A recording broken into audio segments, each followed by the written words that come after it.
안녕하세요. 오늘 저희는 좀 흥미로운 자료를 같이 보려고 합니다. 당신의 그 투표함 앞에서의 선택 있잖아요. 이게 어쩌면 당신도 모르는 사이에 정당 내부의 그 공천 과정에 대한 당신의 생각에 영향을 받았을 수 있다는 분석이에요. 아, 공천 과정이 투표에까지요? 네. 지난 22대 총선 직후에 동아시아 연구원, EAI라고 하죠. 거기랑 한국리서치가 조사를 했어요. 그 데이터를 깊게 파고든 연구입니다. 네네. EAI 조사면 신뢰도가 높죠. 그렇죠.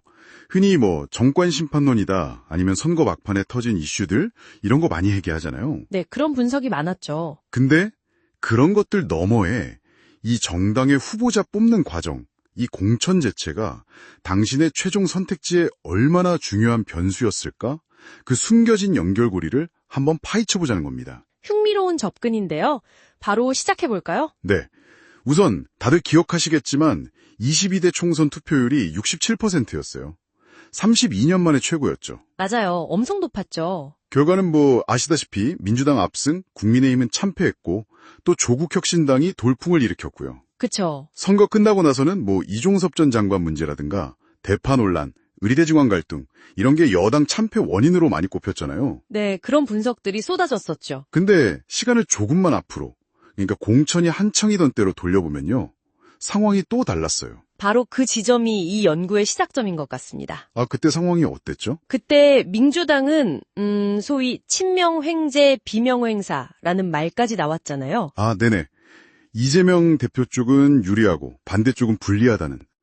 근데 반면에 국민의힘은 처음에는 좀 달았잖아요. 네, 처음엔 조용한 공천이다, 현역 불패다 이런 말 나왔죠.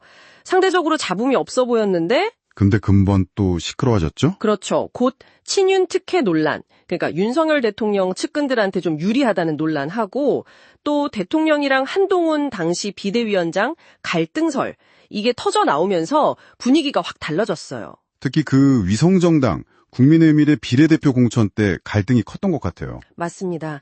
그래서 이 연구는 바로 이 지점, 그러니까 공천 과정 그 자체에 대해서 유권자인 당신이 내린 평가가 실제 투표 행동에 영향을 줬을까? 이걸 이제 실증적으로 분석한 건데요. 아, 기존 연구랑은 좀 다르네요.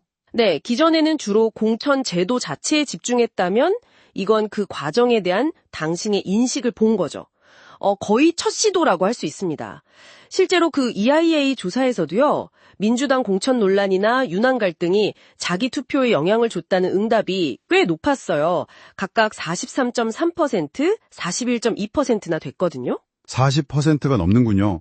근데 양당 모두 이런저런 갈등이 있었는데 유권자인 당신은 이걸 그냥 아유 정치권 또 싸우네 하고 넘길 수도 있었을 텐데요.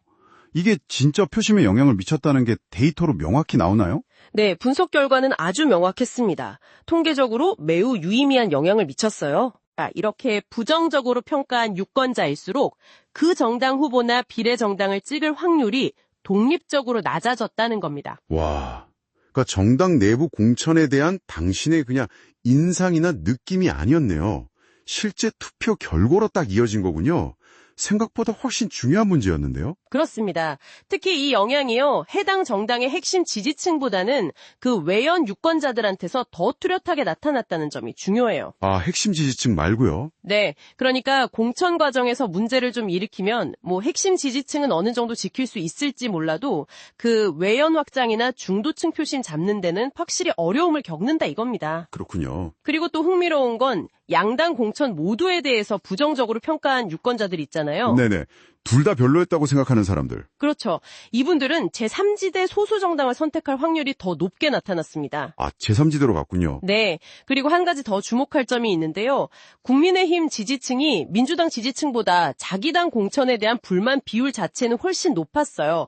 45.4% 대 23%였거든요. 우와, 2배 가까이 차이 나네요. 그렇죠. 그런데 그 불만이 실제 투표 선택 변화로 이어지는 정도는 오히려 민주당 지지층보다 약했다는 거예요.